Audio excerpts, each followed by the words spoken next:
ওই তো মা মুখে শসা লাগাচ্ছে, মার জন্য একটা মেকআপ কিনতে হবে। টিটু আমি অফিসে যাচ্ছি, তুমি যেন কোথাও যাও না। ঠিক আছে মা, আমি বাসায় থাকবো, তুমি কোনো চিন্তা করো না। এই তো এখনই বাইরে যেতে হবে। আঙ্কেল আপনার বাগান থেকে আঙ্গুর কিনলে কত টাকা কেজি পড়বে? বাবা 200 টাকা কেজি মাত্র।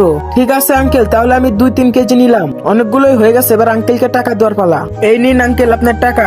এই আঙ্গুর নিন, এই আঙ্গুর নিন, একদম সস্তার আঙ্গুর। ছোট ভাই আমাকে 1 কেজি দাও তো।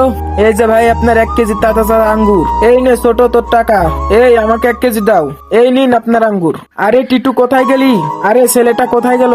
আজকে বাসায় আসুক, ওর খবর আছে। ভালোই, সব কটা আঙ্গুর বিক্রি হয়ে গেছে, কিছুটা আছে। ওই বৃদ্ধ দাদুটা মনে হয় কিছু খায়নি। দাদু এই নাও, তোমার জন্য আঙ্গুর এনেছি। তোমাকে অনেক ধন্যবাদ দাদু। মা মা এই দেখো তোমার জন্য মেকআপ এনেছি। তুই আমাকে না বলে বাইরে গেলি কেন তাই বল আগে। মা তোমার জন্য মেকআপ কিনতে আমি বাইরে গেছিলাম। আরে বাবা তুই তো আমার জন্য এত কষ্ট করিস, তাও তো ভিডিওতে কেউ লাইক সাবস্ক্রাইব করে না। মা আমার মতো যারা প্রকৃত মাকে ভালোবাসে তারা ঠিকই ভিডিওতে লাইক সাবস্ক্রাইব করে দেবে। ঠিক আছে তোমরা